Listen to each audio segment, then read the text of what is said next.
अस्सलामुअलैकुम। Face to face with Ayesha Bakhsh में आपको खुशामदीद कहेंगे। नए मिलेनियम के आगाज पर ग्लोबल विलेज का कॉन्सेप्ट बहुत मशहूर हुआ था। दुनिया वाकई अपनी वुसअतों के बावजूद सिमट चुकी है। फलसफे के एतबार से ग्लोबल विलेज का कॉन्सेप्ट अब बहुत पीछे रह चुका, लेकिन दुनिया की कनेक्टिविटी बदस्तूर बढ़ रही है और नतीजतन दुनिया के एक खित्ते में होने वाली तब्दीली से दुनिया भर के मुतासिर होने के इम्कानात बहुत बढ़ चुके हैं। हाल ही में चीन के इलाके वुहान से उठने वाले कोरोना वायरस को ही देख लें कि ये 16वीं सदी की ताउन की तरह एक इलाके या खित्ते तक महदूद नहीं रहा। पूरी दुनिया इसकी हलाकत खेजी से मुतासिर हुई है। एक दहाई कबल मिस्र के तहरीर स्क्वायर के एहतजाज को देख लें कि उसने कमोबेश पूरी अरब दुनिया को मुतासिर किया और अरब स्प्रिंग कहलाया। अफगानिस्तान के अब के बार मुतासिर होने का दायरा कार सोवियत इनखिला से बहुत मुख्तलिफ है। खैर, तमहीद लंबी हो गई। मुख्तसर बात यह है कि इन तब्दीलियों के अलावा दुनिया के बड़े और ताकतवर ममालिक की सियासत भी अब दुनिया को मुतासर करती है, और मुल्क पाकिस्तान हो जिसकी जोग्राफियाई और जियो स्ट्रेटेजिक और जियो पोलिटिकल अहमियत का हामिल होना, वो इस असरात से महफूज रह ही नहीं सकता। ऐसा ही एक तनाज़ा अमरीका चीन के दरमियान पल रहा है जो पाकिस्तान को बराह रास्त मुतासर कर रहा है। उधर भारत में अक़लियतों के खिलाफ जारी जबर भी हमारे हालात पर असरअंदाज होता है, और मशरिक़ वस्ता के हालात जिस खित्ते के साथ पाकिस्तान के ताल्लुकात बहुत सी जहतों पर मुश्तमिल हैं, वहाँ की तब्दीलियाँ भी हमारे लिए अहम हैं। इन्हीं 3 खित्तों और वहाँ की तब्दीलियों पर आज के प्रोग्राम में बात करेंगे। बहुत ही प्रेस्टीजियस पैनल मौजूद है।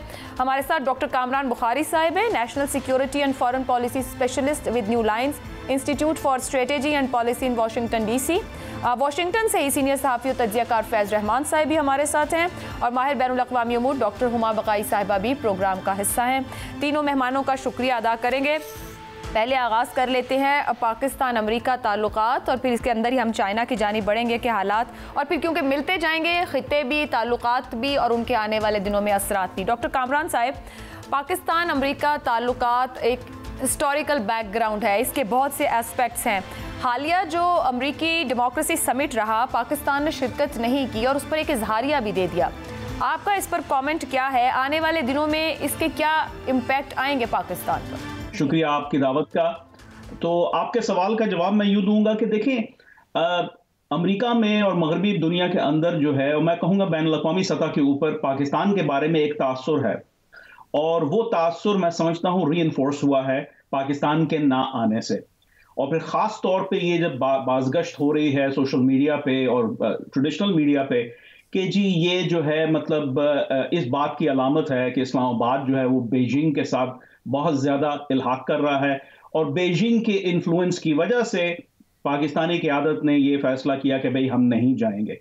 अब वो क्या असली मुहर्रकात थे, क्या फैक्टर्स थे जिनकी बिना पर ये जो है फ़ैसला किया गया, वो अपनी जगह पर हैं। मैं उस बहस में नहीं पढ़ना चाहता, लेकिन हम एक दुनिया में रहते हैं जिसमें perception matters more than reality, और परसेप्शन जो है वो यही है कि पाकिस्तान जो है वो is on the wrong side of history. अब ये गलत है सही है, इस पे हम बहस कर सकते हैं, लेकिन रियलिटी ये है कि जो गुज़श्ता 20 सालों में पाकिस्तान के बारे में एक मनफी तासुर था वाशिंगटन में और मगरबी ममालिक में, उसको तक़वियत मिली है।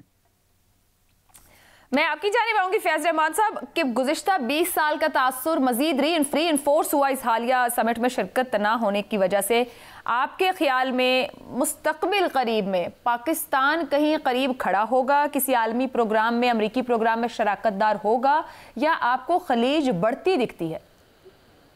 बहुत बहुत शुक्रिया Ayesha, good to be with you again this prestigious programme. देखिए बात मैं अगेन कामरान बुखारी साहब की इस बात से ज़रूर इत्तेफाक करता हूँ कि वाशिंगटन में जो इसकी शिरकत थी, अदम शिरकत पाकिस्तान की, उसको कुछ अच्छी नज़रों से नहीं देखा गया, लेकिन पाकिस्तान के लिए ये एक बहुत मुश्किल फ़ैसला था। और आपने जो अभी जो आपका सवाल है एक्चुअल कि क्या पाकिस्तान की कोई शराकत होगी, इससे बड़ी शराकत अमेरिका की, ज़ाहिर है ये छोटी मोटी चीज़ें उसमें कंट्रीब्यूट करती हैं, लेकिन अगर आप हिस्टोरिकल पर्सपेक्टिव में देखें तो पाकिस्तान और अमेरिका की जो किसी भी मामले में पार्टनरशिप रही है या अगर माहदे हुए हैं तो वो ट्रांजैक्शनल बेसिस पर हुए हैं। जब अमेरिका को पाकिस्तान की ज़रूरत पड़ी तो वो उसके करीब हुआ, जब ज़रूरत ख़त्म हो गई तो वो फिर फासले बढ़ते गए, और ये कोई बहुत दूर की बात नहीं है, पिछले 25-30 सालों में हमारे सामने मौजूद है।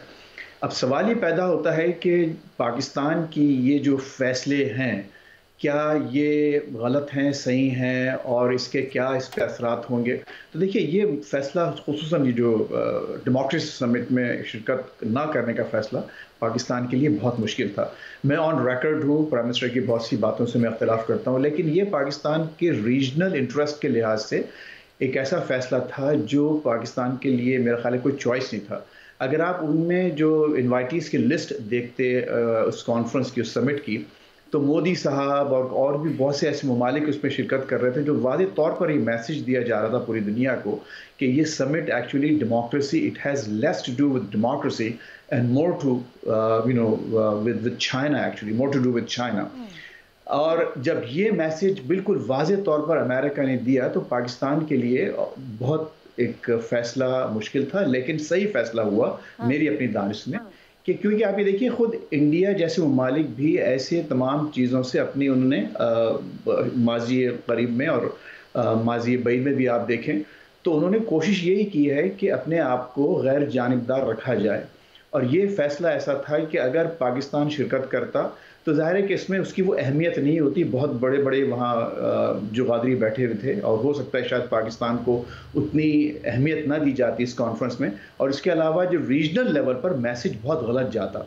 मैं कामरान साहब की इस बात से इत्तेफाक करता हूँ कि वेस्ट में शायद इसको अच्छी नज़रों से नहीं देखा जाएगा, लेकिन छोटा फ़ैसला है।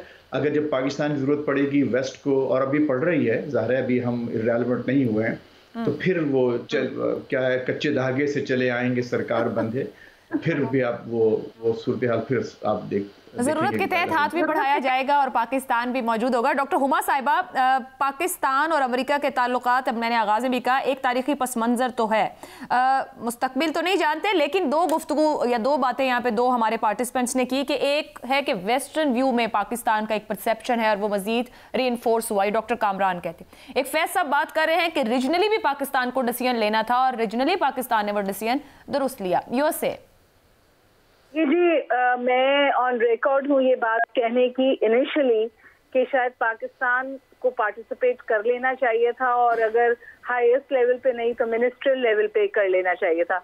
लेकिन मेरी बिल्कुल डायरेक्ट क्लैरिफिकेशन और बातचीत हुई इस इशू पे, और पाकिस्तान को ये विंडो दी गई थी कि वो सिर्फ 3 मिनट की वीडियो रिकॉर्ड कर कर इस समिट का हिस्सा बनेगा। कोई इंटरेक्शन नहीं था, कोई इसका समझिए रिपल इफेक्ट नहीं था।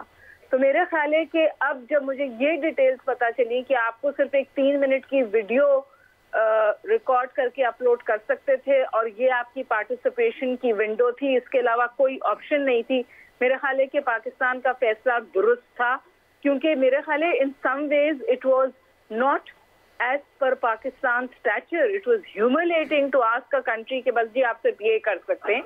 और दूसरी उससे भी ज्यादा अहम बात यह है कि जो रीजनल डायमेंशन है हमारी, जो इस पूरी सिचुएशन का बैकड्रॉप है, अब मैं बिल्कुल वसूख से कहती हूँ कि पाकिस्तान ने सही फैसला किया। देखिए, Pakistan has been extremely accommodating of all US interest and request. नतीजा क्या निकलता है?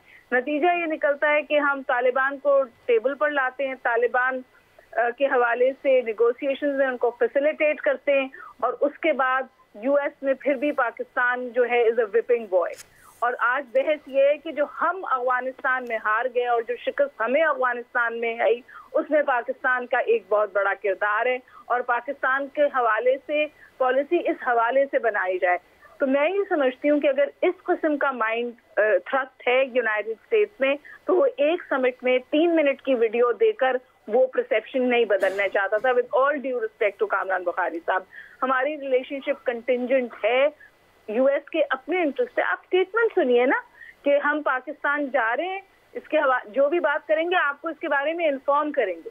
तो मैं बारहा ये बात कहती हूँ कि यूएस की जो ये पॉलिसी है कि humiliation as a tool of foreign policy, इसकी जो रिपरकशंस हैं वो यूएस के अपने लिए भी हैं, लेकिन पाकिस्तान के लिए भी फिर फैसले करना जो है मुश्किल हो जाते हैं और चॉइसेस ऑब्वियस हो जाती हैं। ठीक, तो अगर यूएस में ये थॉट प्रोसेस है कि पाकिस्तान को कैंप पॉलिटिक्स का हिस्सा नहीं बनना चाहिए, तो मेरा नहीं ख्याल कि इस हवाले से यूएस कुछ भी कर रहा है। एक समिट में 3 मिनट की वीडियो अपलोड करने से परसेप्शंस नहीं बदलते। ठीक है, मैं हुमा साहिबा ये चाइना के रोल की तरफ आने से पहले आपने दो बड़े इंपॉर्टेंट पॉइंट उठाए। मैं डॉक्टर कामरान साहब आपका रिस्पांस या आपका इसके ऊपर एनालिसिस क्या है? एक वो ये जो पॉइंट है कि पाकिस्तान हमेशा एक्सट्रीमली अकोमोडेटिंग रहा है, कोई भी रिक्वेस्ट है या डिमांड्स हैं, लेकिन ह्यूमिलिएशन का रवैया होना, और फिर क्या वाकई अमेरिका महसूस कर रहा है कि पाकिस्तान किसी कैंप पॉलिटिक्स का हिस्सा बन रहा है, और ये अमेरिका को बर्दाश्त नहीं है? जी आयशा, देखें मेरे जो को पैनलिस्ट ने उन्होंने बातें बहुत सही की हैं पाकिस्तानी पर्सपेक्टिव से। मेरा मकसद यहाँ पे ये बताना है कि वॉशिंगटन में इसको किस तरीके से लिया जा रहा है। तो जहाँ पाकिस्तान के अंदर सेंस ऑफ ह्यूमिलिएशन का जो है वो एक फैक्टर है कि भाई ये हमें जो है वो तजलील हमारी की जा रही है, तो यहाँ पे भी एक परसेप्शन है, और यहाँ पे ये परसेप्शन है डबल क्रॉसिंग का। और वो डबल क्रॉसिंग का परसेप्शन अब पाकिस्तान में जो है वो कैसे उसको जवाब देता है, दैट्स नॉट माय कंसर्न। मेरा कंसर्न है कि दोनों जानिब क्या हो रहा है और उसके बाद फिर आगे उसका नतीजा क्या निकलेगा। तो जो यहाँ पे एक तरफ नैरेटिव है जी ह्यूमिलिएशन, और दूसरी तरफ नैरेटिव है डबल क्रॉसिंग का। अब इसको किसी तरीके से इससे आगे बढ़ना है। अब इससे आगे कैसे बढ़ा जाए, इसमें मौके आते हैं। ठीक है, ये 3.5 मिनट की जो वीडियो अपलोड करने को कहा गया था, ऑब्वियसली जो है अगर मैं भी होता तो मैं कहता यार ये दिस इज नॉट एक्सेप्टेबल, इस पे जो है ना बात करें, और हमारी शिरकत जो है किसी बड़े पैमाने पे होनी चाहिए। तो वो बात तो अपनी जगह पे ठीक है, लेकिन बात सारी इतनी है कि अमेरिका इस वक्त जो है उसको पाकिस्तान की इतनी ज़रूरत नहीं है जितनी पाकिस्तान को अमेरिका और मगरिब की ज़रूरत है। पाकिस्तान के जितने फाइनेंशियल प्रॉब्लम्स हैं वो चाइना और रीजनल पॉलिटिक्स सॉल्व नहीं करेगी। ठीक है, तो यहां पाकिस्तान को अपने स्ट्रेटेजिक इंटरेस्ट को देखना है। एंड आई थिंक कि जो जनरल बाजवा ने जो बात की थी जियो इकोनॉमिक्स की इस्लामाबाद सिक्योरिटी डायलॉग में पिछले साल जो है मार्च में, वो इसी तरफ इशारा था कि भाई जो है आप हमें जो है अब रैशनलाइज करना है नेशनल सिक्योरिटी और फॉरेन पॉलिसी स्ट्रेटजी को, जिसमें हमें अपने मफादात देखने हैं। अब जाहिर है बिटवीन वो उनका बयान और फिर उसके इर्द गिर्द जो सियासी कॉस्ट है प्राइम मिनिस्टर को, जो कि माहौल को देखते हुए जो पाकिस्तान के अंदर एक जहन साजी है आवाम के अंदर, तो जाहिर है वो प्राइम मिनिस्टर के लिए कॉस्टली है पॉलिटिकली। आई अंडरस्टैंड दैट, ये एक एम्पैथेटिक एनालिसिस किया जा सकता है, लेकिन यहाँ सवाल ये उठता है कि is it political cost to a party and a faction जो ज्यादा अहमियत का हामिल है, या फिर यह है कि नेशनल सिक्योरिटी और फॉरेन पॉलिसी जो कौम की है, जो मुल्क की है, जो above party and above partisan अपना किसी भी पर्सनालिटी से है, तो उसको हमने आगे देखे चलना है। ये फैसला पाकिस्तान को करना है, मुझे नहीं करना। मैं तो एक एनालिस्ट हूं, I am just letting you know कि हाँ भाई मेरी जो जाविया से जो सिचुएशन है वो कैसी नजर आ रही है। Very true. भाई इससे पहले फैज साहब के पास जाऊं, मैं डॉक्टर साहब एक सवाल आपसे और रखना चाहती हूं। आपने कहा पाकिस्तान को अमेरिका और मगरिब की ज्यादा जरूरत है, उन्हें पाकिस्तान की, चाहे वो फाइनेंशियल एंगल से भी आप बात कर रहे हो। सवाल यह है कि अफगानिस्तान जहां से अभी अमेरिका निकला और जिस हाल और अंदाज में उसे निकलना पड़ा 20 साल बाद भी, एंड गेम में पाकिस्तान का किरदार तो तस्लीम शुदा है। चीज़ें स्मूथ नहीं होती, स्टेबिलिटी नहीं होती, तो जाहिर बात है पूरी दुनिया के ऊपर रिएक्शन आएगा। इस ह्यूमन क्राइसिस को देखते हुए क्या अमेरिका समझता है कि पाकिस्तान इज नोबडी वहां की सिचुएशन को हैंडल करने में, और उसको कोई मदद और कुछ भी दरकार नहीं होगा, जबकि निकलने के लिए एक एक लम्हा उसे पाकिस्तान की मदद दरकार रही? सो इतना माइनस कर रहा है अमेरिका वहां बैठकर इस खित्ते में पाकिस्तान के रोल को? नहीं, मैं नहीं समझता कि कोई इतना माइनस कर रहा है। प्रोपोर्शन से देखने की जरूरत है। जब अमेरिका जो है का फौजी प्रेजेंस था, तो जाहिर है एक लैंडलॉक मुल्क है और उसके साथ पाकिस्तान ही एक रास्ता है जिसके थ्रू जाया जा सकता है, और तो कोई तरीकाकार नहीं था ना। चीन से बॉर्डर बहुत छोटा है, वहां से तो नहीं आ सकते। ईरान के साथ ताल्लुकात ठीक नहीं है, और सेंट्रल एशियन स्टेट्स के साथ जो सिचुएशन है वो रशिया उसको इन्फ्लुएंस करता है। तो फिर रह कौन गया? पाकिस्तान रह गया ना। तो जाहिर है फिर पाकिस्तान के साथ अमरीकी मफादात के पॉइंट ऑफ व्यू से मामले को आगे लेके चलना था। ये तो रही 20 साल की कहानी। अब खला के बाद जो सिचुएशन है वो ये है कि अब उस तरीके से पाकिस्तान की जरूरत नहीं। अब अमरीका का इंटरेस्ट ये है कि पाकिस्तान एक स्टेबल रियासत के तौर पे सामने आए, अपनी इकोनॉमिक सिचुएशन को बेहतर करे, ताकि जो नज़ला वेस्टर्न फ्लैंक से आ रहा है इनखला के बाद उसको संभाला जाए।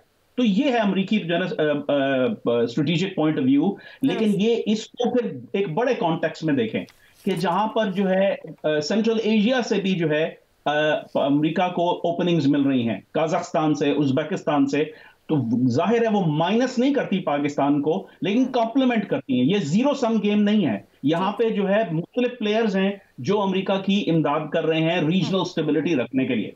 ठीक है। फैज साहब, ये जो पॉइंट ऑफ व्यू दिया कामरान बुखारी साहब ने वहाँ पे सिचुएशन के मुताबिक कि किस तरह वहाँ से देखा जा रहा है, माइनस नहीं, चलें पाकिस्तान को कॉर्नर करते हुए जो अफगानिस्तान में ह्यूमन क्राइसिस इस वक्त मौजूद है, पाकिस्तान ने ओआईसी का गैर मामूली सेशन भी अभी होस्ट किया ताकि दुनिया को अंडरस्टैंडिंग दिलाई जाए किस तरीके से इस मामले को कितना जल्दी हल करने की ज़रूरत है, और गेटवे पाकिस्तान ही है।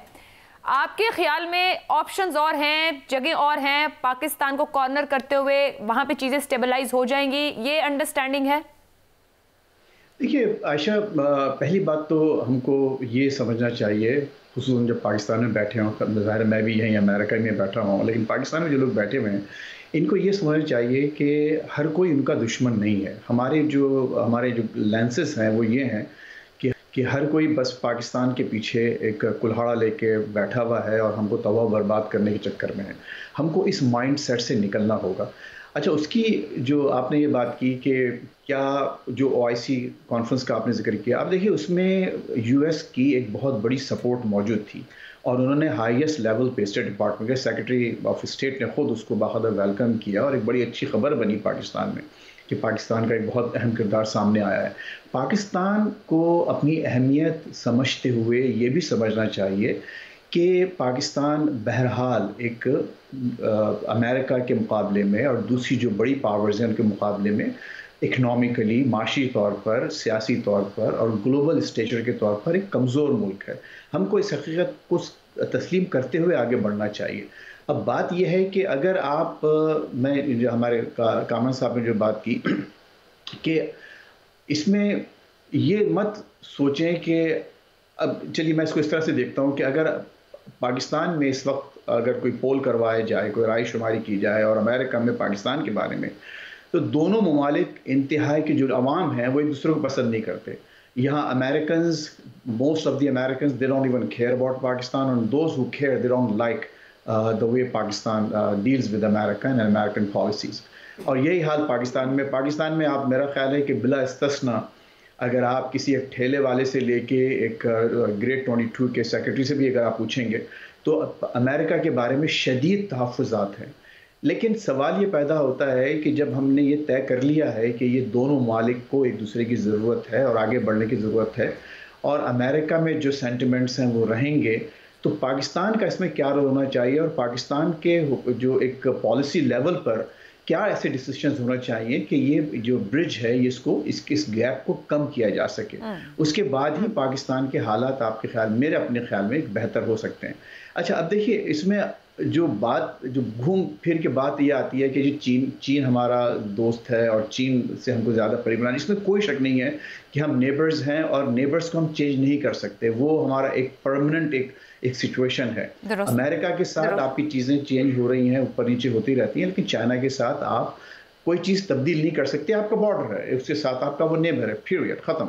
अब सवाल ये पैदा होता है कि अगर चाइना ही के ऊपर आप सब कुछ तकिया करके बैठ जाएंगे तो ऐसा ना हुए कि आइंदा कुछ सालों में और कुछ अरसे में वही पत्ते आपको हवा देने लगे। और आप ये देख रहे हैं कि अभी भी कुछ अनसर्टेनिटी है इस पूरी रिलेशनशिप में। तो पाकिस्तान को इस वक्त जो पाकिस्तान का जो इम्तिहान है, पाकिस्तान का जो टेस्ट है, वो इस नेगेटिविटी को ख़त्म करें वेस्ट के साथ और इस बात को तस्लीम करें कि अभी भी जो पूरा वर्ल्ड ऑर्डर है वो इससे वेस्टर्न वर्ल्ड ऑर्डर। ठीक है, अभी चाइना ने कोशिश की है कि अपना नया और रशिया के साथ मिलकर अपना बैंकिंग सिस्टम वगैरह इंट्रोड्यूस करें, लेकिन अभी बहुत दूर की बातें हैं। ये पाकिस्तान के इमीडिएट इंटरेस्ट और जो एक फोर्सिबल इंटरेस्ट इसमें है कि पाकिस्तान अपनी रिलेशनशिप वेस्टर्न उसके साथ सही करे। और मैं 100% हमारे कामरान साहब से एग्री करता हूँ कि देखिए परसेप्शंस यहाँ भी तो वो जो हमारे पास परसेप्शंस हैं ठीक है और हो सकता है, लेकिन यहाँ भी जो परसेप्शंस हैं डबल क्रॉसिंग के, और हमारे वुज़रा और सुफरा बाकायदा अपने बयानात देकर, हमने तो बाकायदा अफगानिस्तान में अपनी फतेह का ऐलान किया ना, जब तालिबान ने टेक ओवर किया तो आपके वजीरों ने, आपके सफ़ीरों ने, आपके एनालिस्ट ने, आपके मीडिया ने बाकायदा ऐलान किया कि हमारी फतेह हुई है। ठीक है फैज साहब, एक ब्रेक लेना है, आपके बड़े इंपॉर्टेंट पॉइंट्स आ गए और इन्हीं पॉइंट्स पर मैं डॉक्टर हुमा का लूंगी पॉइंट ऑफ व्यू, लेकिन एक ब्रेक के बाद।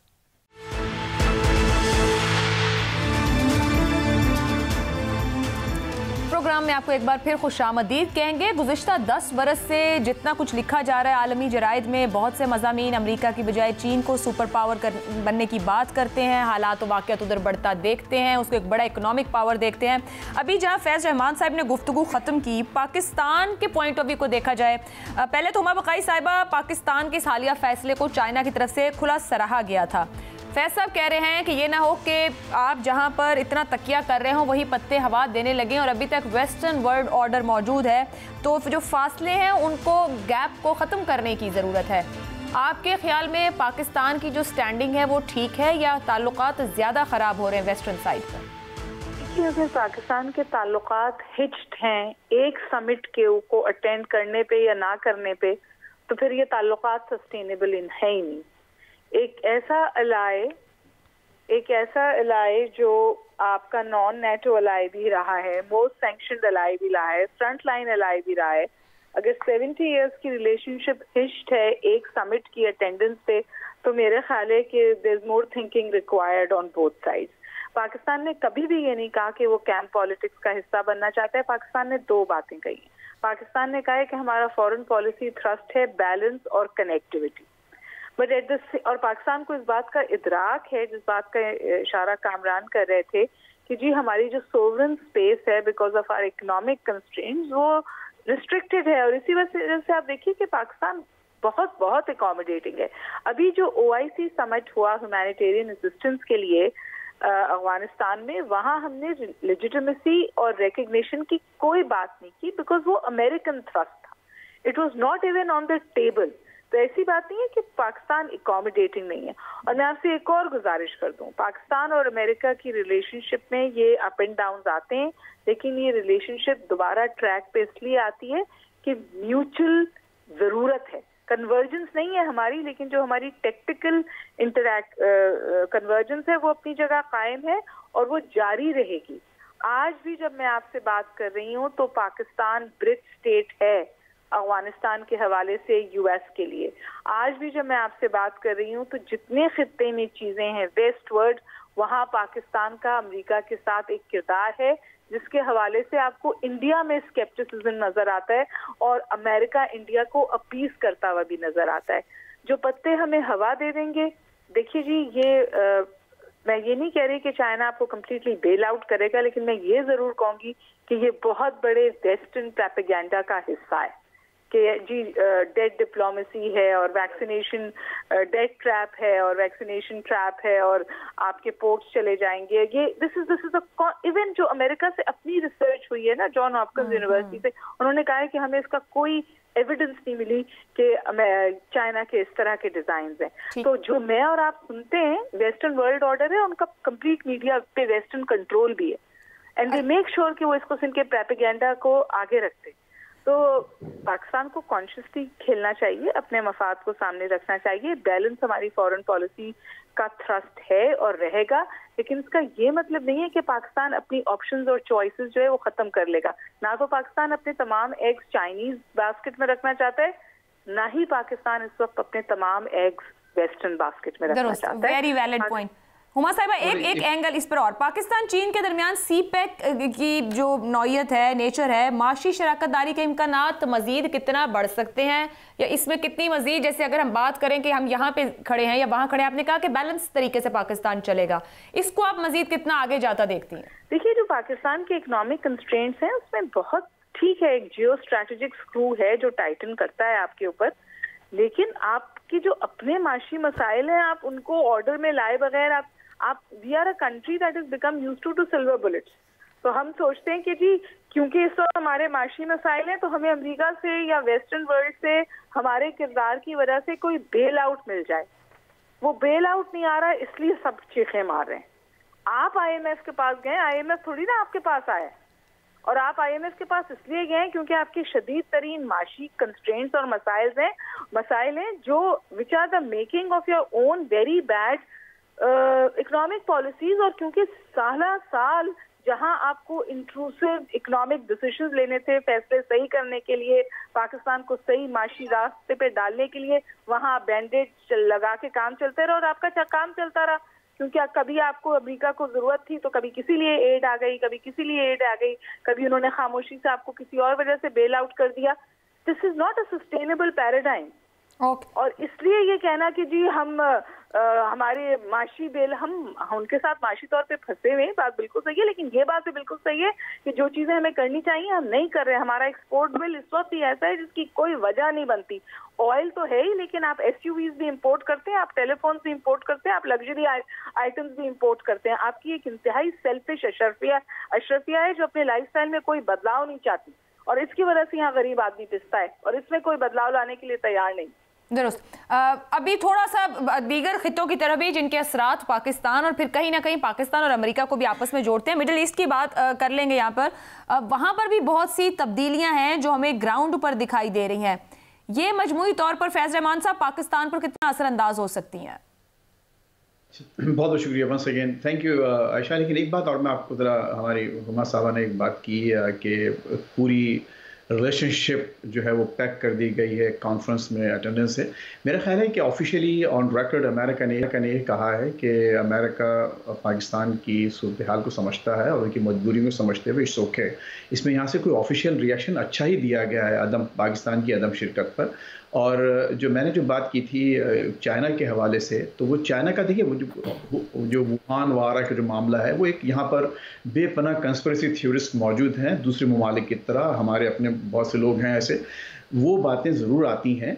लेकिन मैं जो बात जिस तनाजुर में कह रहा था वो कॉन्टेक्स्ट ये था कि पाकिस्तान अगर ये समझता है या पाकिस्तानियों के जहन में ये बात है कि चाइना बस अनकरीब एक बहुत बड़ी सुपर पावर बनने जा रहा है और अमेरिका तो वो बर्बाद हो जाएगा, लिहाजा सारा अपना जोर जो है वो उस पर डाल दिया जाए चाइना पर और उसी के ज़रिए अपनी आगे पॉलिसीज़ को आगे बढ़ाया जाए, तो ये एक बहुत बड़ी हमारी गलती होगी अवामी सतह पर भी इस सोच की। और ज़ाहिर है कि अगर ऑफिशियली कोई ऐसी बात आपके जहन में है तो एक बहुत बड़ा ब्लंडर होगा।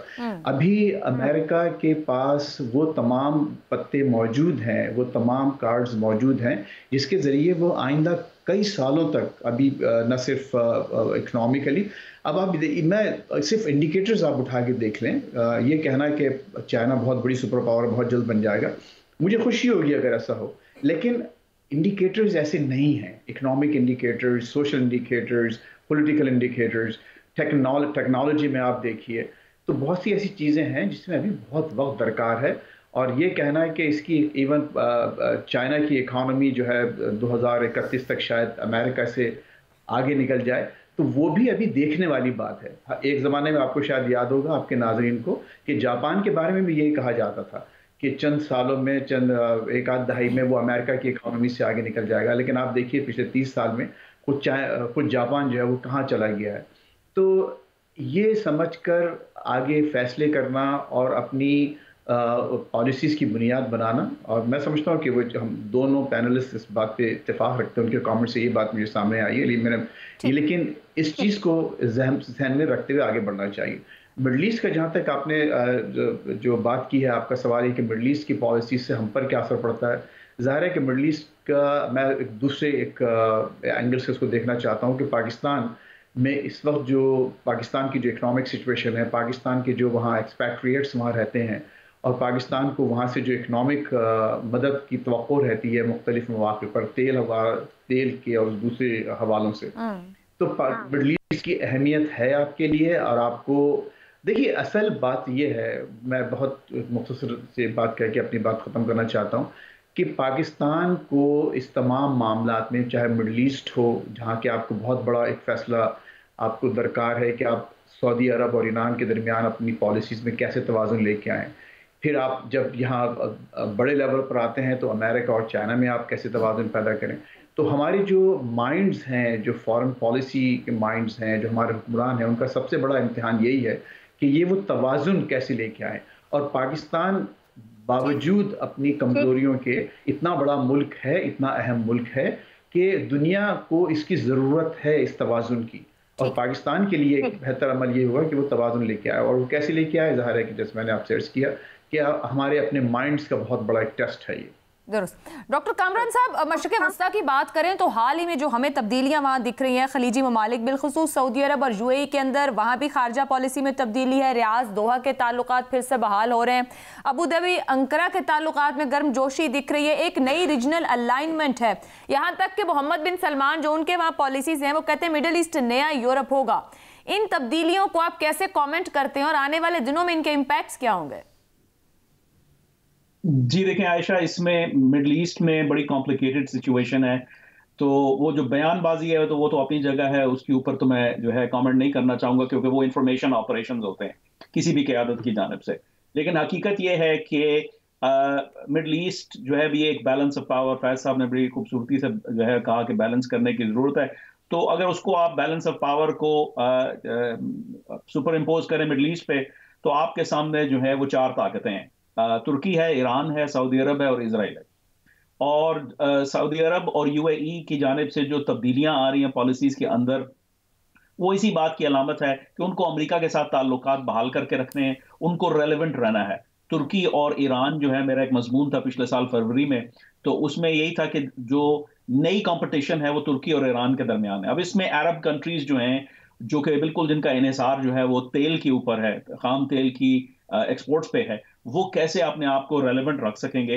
तो उसी वजह से हम देख रहे हैं कि एक तरफ इसराइल के साथ जो है ताल्लुकात बेहतर किए जा रहे हैं, थोड़े बहुत ताल्लुकात तुर्की के साथ बेहतर किए जा रहे हैं। ईरान के साथ भी एक मॉडस विवेंडी क्रिएट किया जा रहा है। अगर आप हाल ही में देखें तो जो मीटिंग्स हुई हैं, जो मुलाकातें हुई हैं, दौरे हुए हैं, वो इसी बात का इशारा है कि एक स्टेलमेट सी सिचुएशन है, कोई एक पावर दूसरे पावर को ओवरवेल्म नहीं कर पा रहा। लेकिन यह है कि अरब कंट्रीज जो है वो सिर्फ इसको, ईरान अगर जो है एक मुस्लिम पावर्स की बात की जाए तो दे डोंट वांट टू सी सिर्फ टर्की वर्सेस ईरान गेम, और उनका अपना इलाका अरब दुनिया जो है, जो अरब मेजॉरिटी मिडल ईस्ट है, वो एक प्ले ग्राउंड बन जाए। इस वजह से वो जो है अपने हालात तब्दील कर रहे हैं। यहाँ पे मैं आपकी इजाजत से एक और जानिब इशारा करना चाहूंगा कि देखें, जो डोमेस्टिकली मोहम्मद बिन सलमान कर रहे हैं, वो उससे पाकिस्तान को सबक सीखने की जरूरत है। डोमेस्टिकली वो मुल्क है जो पूरा वहाबीइज्म और सलफीइज्म की बुनियाद पे कायम हुआ था, और आज से 250 साल पहले, और बहुत पावरफुल एस्टेब्लिशमेंट है। पाकिस्तान उसके नहीं पहुंचता in terms of extremism, in terms of ultra conservative views और रिलीजियोसिटी, और इसको जो भी आप नाम दे रहे हैं, लेकिन वो अपनी सिचुएशन को चेंज कर रहे हैं, क्योंकि उनको पता है कि ये बहुत खतरनाक है उनके लिए। पाकिस्तान के अंदर इसके बरक्स जो है डायरेक्शन दूसरी जानिब है, और इसी वजह से मैं समझता हूं कि जो इस वक्त गुफ्तगू चल रही है रियाज और खासतौर पे अबू धाबी की जानिब से पाकिस्तानी क़यादत के साथ, वो यही है कि भाई ये जो जिस जानिब हम मशरिक़ वस्ता को लेके जाना चाहते हैं, जहां पे इस्लामिज्म को हम रोल बैक करना चाह रहे हैं, तो क्या ये जो तालिबान हुकूमत में आ गए हैं, ये हमारे इस प्रोजेक्ट को कितना नुकसान पहुंचा सकते हैं? I think this is a big conversation going on behind the scenes, जो मेरी इत्तलात हैं।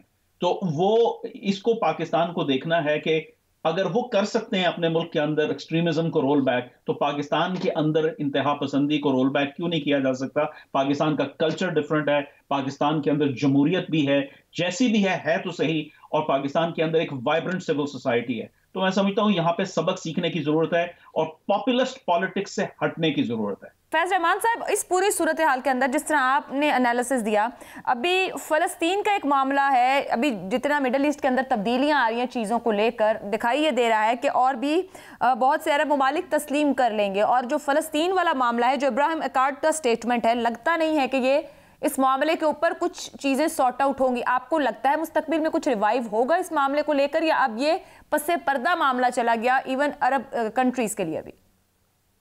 आयशा, जब ट्रंप ने ये अब्राहम अकॉर्ड को फैसिलिटेट किया और पुश किया, खासतौर से उनके दामाद ने, जैरेड कुशनर ने, तो यहाँ पर भी हम जो मुस्लिम कम्युनिटी है, इसके अलावा जो डेमोक्रेट्स हैं, लिबरल्स हैं, उन्होंने इसको अपोज किया था इस पूरे मामले में।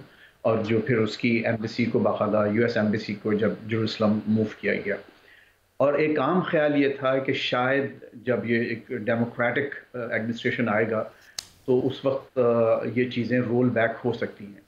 अच्छा, ईरान के बारे में भी ये बात थी, चाइना के बारे में जो ट्रंप ने डिसीजंस लिए थे, ईरान के बारे में जो डिसीजंस लिए थे।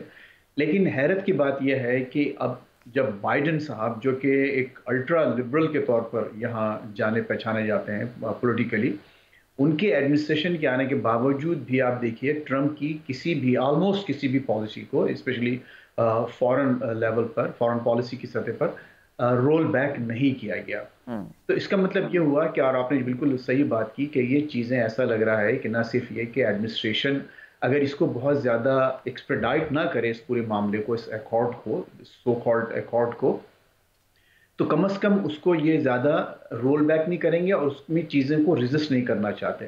तो मुझे यही लगता है कि ट्रंप की जो पॉलिसीज़ जो उन्होंने की थी वो एक बहुत ज़्यादा एक स्टेरॉइड्स पे तो नहीं चलेंगी, लेकिन आहिस्ता आहिस्ता वही आगे बढ़ेंगी। और जो आप सऊदी अरब के और जो यूएई के जो मामला देख रहे हैं, मोराको के मामला जो देख रहे हैं, तो लगता यही है कि वो चीज़ें जो हैं मज़ीद इजराइल की तरफ ही, उसी के फेवर में बढ़ेंगी। अगर पूरी तरह तस्लीम ना किया जाए ममालिक की तरफ से, तो कम से कम एक वो जो एक एंटागोनिज्म की जो सिचुएशन है उसको ये लोग आहिस्ता आहिस्ता खत्म करने की कोशिश कर रहे हैं। और सऊदी अरब के जो मामला हैं इसमें वो बहुत अहम है। हुमा बकाई साहिबा, आपका कमेंट भी, जिस पर मैंने दीगर पैनलिस्ट से बात की है, मशरिक़ वस्ता के अंदर फ़लस्तीन एक अहम इशू, और अभी अब्राहम अकॉर्ड के बाद बहुत सी अरब कंट्रीज़ ने उसको तस्लीम कर लिया, मामला आगे बढ़ा। एक तो कमेंट कर दीजिएगा कि फ़लस्तीन का मामला रिवाइव होगा या अमेरिका की या उन सुपर पावर्स की खुशनुदी के लिए अभी अरब कंट्रीज़ के लिए भी प्रायोरिटी नहीं रह जाएगा। साथ ही अगला कॉमेंट, जो कि फिर मैं दीगर गेस्ट की तरफ जाऊँ, भारत के अंदर जो मामलात हैं उसके ऊपर अमरीकी अखबारात भी, इदारे लिख रहे हैं, अब सब लिख रहे हैं,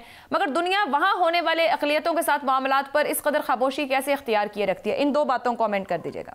देखिए, पैलेस्टीनियन इशू तो मेरा नहीं ख्याल के रिवाइव होगा।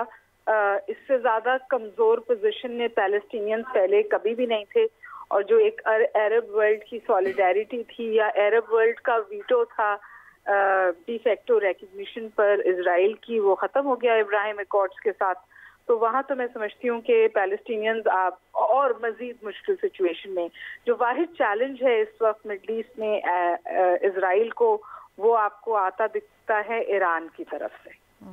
और वहाँ पर जो अभी उन्होंने गल्फ में एक्सरसाइजेस की, उन्होंने इजराइल को कहा ये वार्निंग है। फिर इजराइल में जो वहाँ के नए चीफ ऑफ द स्टाफ हैं, उनकी स्टेटमेंट आई कि हम जंग की तैयारी में हैं।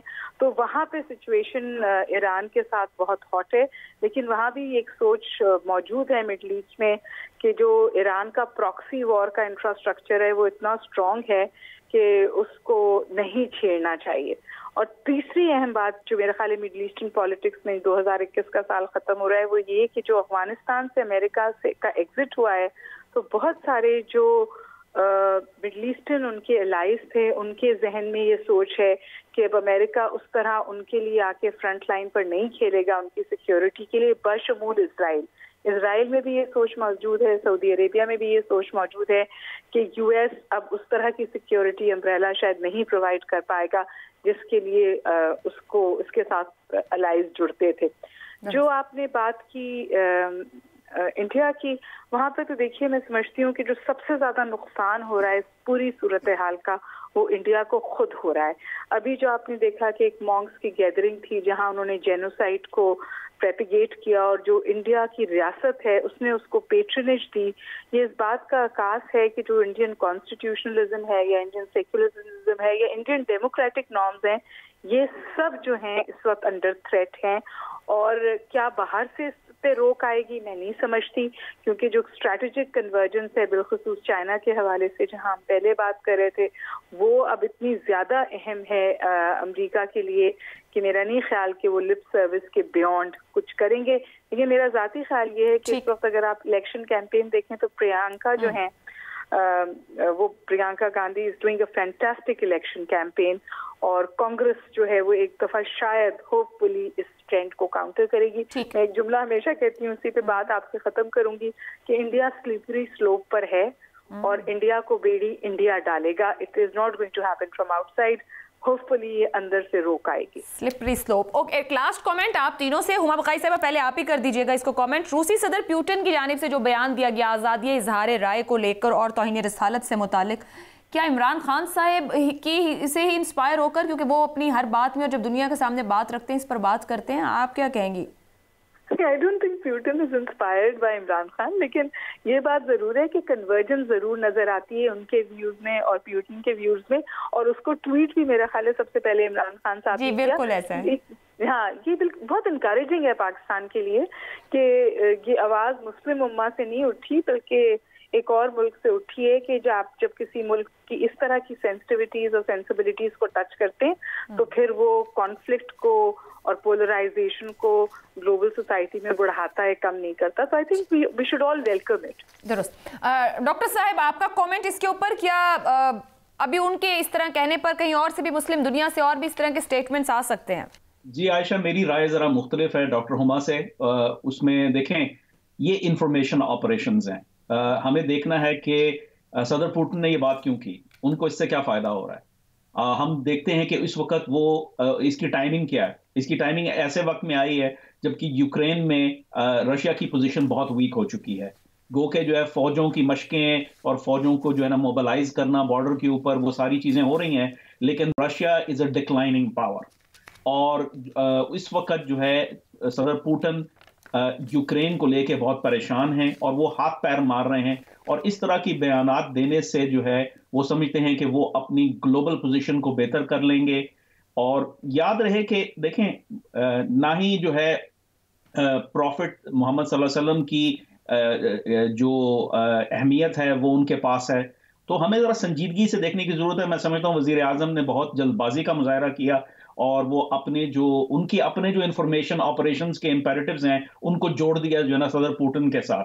तो यहाँ देखें, बात सारी इतनी है कि इसको हम फिर से नैरेटिव जो है वो देखना चाहिए कि नैरेटिव क्या है। एक तरफ नैरेटिव ये है कि जी आज़ादी इजहार के खिलाफ जो है ये एक पुश बैक है। तो जाहिर है ये, जैसे हम शो के शुरू में बात कर रहे थे मैं और फैज साहब, कि एक तरफ जो है पाकिस्तान में तजलील का जो है ना नैरेटिव है, दूसरी तरफ डबल क्रॉसिंग का नैरेटिव है। तो इन नैरेटिव्स में फंसने की बजाय हमें ये देखने की जरूरत है कि भाई कोई एक्टर अगर जो है वो इस इशू पे जो कि मुसलमानों के लिए बहुत अहमियत का हामिल है, उस पर कोई बयान दे रहा है तो क्यों दे रहा है, उसको क्या उसके मफादात हैं। तो मैं समझता हूं कि ये इसको बजाय इसके कि हम इंफॉर्मेशन ऑपरेशंस को जो है हाईजैक करें, सबवर्ट करें अपनी पॉलिटिक्स के लिए, कौमी मफाद क्या है, कौम इससे जो है मुसलमानों को क्या फायदा हो रहा है, पाकिस्तानियों को क्या फायदा हो रहा है, ये देखने की जरूरत है। नी जर्क रिएक्शन से गुरेज करने की जरूरत है। वैलिड पॉइंट डॉक्टर साहब। फैज रहमान साहब, क्या 2.25 अरब मुसलमानों के एहसास जज्बात नहीं, ये इंफॉर्मेशन ऑपरेशंस हैं और कुछ भी नहीं, नी जर्क रिएक्शंस नहीं होने चाहिए, योर ओपिनियन? देखिए, इसमें तो कोई शक नहीं कि पाकिस्तान एक बहुत बड़ा, बहुत अहम इस्लामी मुल्क है और जो भी इसका लीडर होगा, जो भी इसका हुक्मरान होगा, उसकी एक अपनी अहमियत है। और तो हमारे इमरान खान साहब ने जो बातें की हैं उसको ज़ाहिर है सुना जाता है, देखा जाता है, परखा जाता है, लेकिन जो आपने इंस्पिरेशन की बात की, मैं नहीं समझता है कि प्रेसिडेंट पुतिन ने कोई इस पर कोई बाकायदा उनसे इंस्पायर होकर बात की हो। और मैं इनकी बात से 100% मुत्तफ़िक़ हूँ। इन्होंने इंफॉर्मेशन की बात की, मैं इसको प्रोपेगेंडा कहूँगा कि वाज़ेह तौर पर उनकी अपनी कंपल्शंस हैं पुतिन साहब के, और एक मुस्लिम दुनिया में एक खुसूसन खुद विद इन रशिया और रशिया के आसपास जो एक मुस्लिम प्रेजेंस है, तो वो उसको किस तरह से अपने लिए, अपने हक में इस्तेमाल कर सकते हैं, ये एक उन्होंने, लेकिन बहरहाल वो एक इशू है और बहुत ही हमारे लिए, हम सब के लिए एक बहुत ज़ाहिर है कि पैगम्बर इस्लाम सल्लल्लाहु अलैहि वसल्लम कि जो भी एक नैरेटिव, मैं थोड़ा सा इसमें कहूँगा, इसको हम तो बजाय कि इसको सिर्फ नैरेटिव्स की जंग करार देने के, ये एक मसला रहा है, काफ़ी अरसे से रहा है, और इसको क्या हम अपने तौर पर within our own countries का इसको थोड़ा सा एक टर्न डाउन कर सकते हैं मामलात को, हुक्मरानों की तरफ से पॉलिसी मेकिंग लेवल पर क्या चीज़ें आ सकती हैं, ये वही बेहतर जानते हैं। लेकिन जो आपका सवाल एक वाज़ेह सवाल है, और वो वाज़ेह सवाल का जवाब यही हो सकता है कि पुतिन ने जो बात की वो अच्छी बात की, लेकिन उसके मुहर्रिकात क्या हैं वो मेरा ख्याल है डॉक्टर कामरान ने एक बहुत अच्छी तरह से वाज़ेह किए हैं। बात अच्छी की, मुहर्रिकात जानने की ज़रूरत है। डॉक्टर कामरान बुखारी साहब, फैज़ रहमान साहब, डॉक्टर हुमा बकाई साहिबा, आपने ज्वाइन किया। सैर हास्तगू रही हमारे मामलात दुनिया के दीगर मामलात और सुपर पावर्स के साथ कैसे होने चाहिए। आप अपना फीडबैक दे सकते हैं। मुझे इजाज़त दीजिए, अल्लाह हाफ़िज़।